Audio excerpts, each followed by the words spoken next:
फलस्तीनियों को वो लीबिया भेज रहे हैं, बाकी को जॉर्डन मिस्र में भेजेंगे और वहां पे वो जो है वो इंटरनेशनल एक इलाका बन जाएगा जहाँ पे सनत और तजारत होगी, फलस्तीनियों का वहां से नामो निशान मिट जाएगा। तो भाई फलस्तीनी वहां पे रह रहे थे, उनको रहने देते हैं। आपको प्रॉब्लम क्या था? मेरी तो ये बात समझ में नहीं आई। क्या आप जब किसी से जंग करते हैं तो आप कुछ ना कुछ तो इवेलुएट करते हैं कि आप में कितना दम है, और या जो आपके मुल्क है सामने, जो सऊदी अरब है, इन्होंने क्या आपका साथ देंगे नहीं देंगे? दो मुल्क सिर्फ खड़े हो जाएं, सऊदी अरब और मिस्र, अभी देखें क्या होता है, कहानी पलट जाएगी पूरी। लेकिन जब आपको ये चीजें मालूम थी और आप सिर्फ ईरान पर भरोसा करके बैठे थे और ईरान के साथ वो कुछ हो गया जो ईरान ने सोचा भी नहीं था, वो शाम पूरा उनके हाथ से निकल गया। तो ये सब जो सिनेरियो है, इसमें तो बड़ा नुकसान हो गया ईरान को। उनके सीधा सीधा लोग भी गए और हमास के तमाम टॉप लीडर भी गई, और उसके बाद आप ये देखिए कि 50,000 से ज्यादा हलाकतें हो चुकी है, अब तक शहादतें हो चुकी हैं और लाखों लोग जख्मी हैं, और ना वहां पे गजा पहुंच सकती है, ना पानी पहुंच सकता है, ना दवा पहुंच सकती है।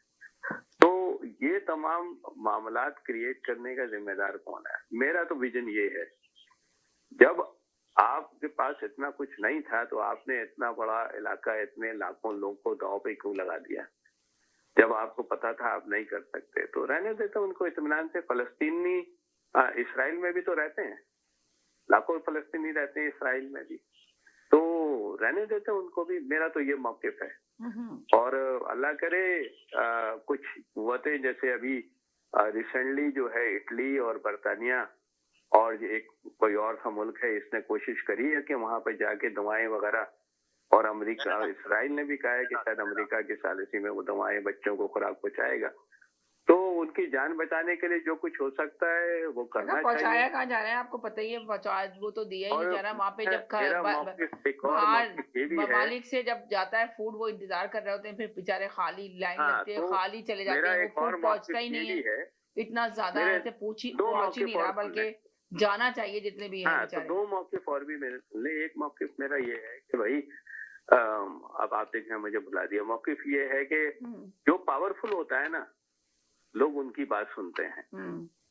आप कम पावरफुल नहीं है पैसों के लिहाज से। सऊदी अरब या मिस्र जो है वो फौजी लिहाज से, अरब तो कहाँ पैसे के मुताबिक कम होगा, वो तो बहुत कमजोर नहीं है। तो अगर वो मजबूत कंट्री है सऊदी अरब, तो है ना, तो वो दो मुल्क चाहे तो बहुत कुछ हो सकता है, बहुत कुछ हो सकता है। अगर सबसे मोहम्मद बिन सलमान चाहे तो बहुत कुछ कर सकता है। हाँ, मगर दूसरी बात यह है कि फलस्तीन और इसराइल के मसले को मुसलमान और यहूदियों का मसला ना करार दें, ये मेरा मौकिफ है।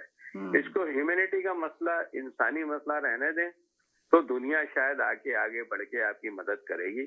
अगर आपने इसको मुसलमान और यहूदियों का मसला बनाया तो फिर आप तना रह जाएंगे। आपको अपनी औकात का भी पता है, आपको अपनी पावर का भी पता है। पाकिस्तान जैसा मुल्क जो कहता है कि हमारे पास एटमी ताकत और ये है, वो उसने कुछ भी नहीं करा। हमने देखा सामने सामने हजारों लोग शहीद हो गए, लाखों लोग जख्मी हैं, पूरा गजा जो है तबाह बर्बाद हो गया।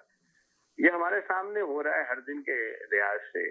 कोई कुछ भी नहीं कर रहा है, सिर्फ बातें कर रहे हैं, अपने अपने घर में डिमॉन्स्ट्रेशन कर रहे हैं, उससे आगे बढ़ के कुछ भी नहीं हो रहा। क्योंकि जो अल्टीमेट प्लान है वो शायद कैरी आउट हो, तो इतना मजबूर इंसान को कर दिया जाए जब पानी नहीं हो, खाना नहीं हो, कि भाई आप दूसरे मुल्क चले जाएं, आपको सब मिलेगा। और आपको जब ये यकीन हो जाए कि कोई आपकी मदद को नहीं आएगा, तो फिर लोग नकले मकानी ही क्या करते हैं, इसके आगे कुछ नहीं। जैसे हम अपना वतन छोड़ के आ रहे, यही मैं कहना चाहूंगा। बाकी कुछ और?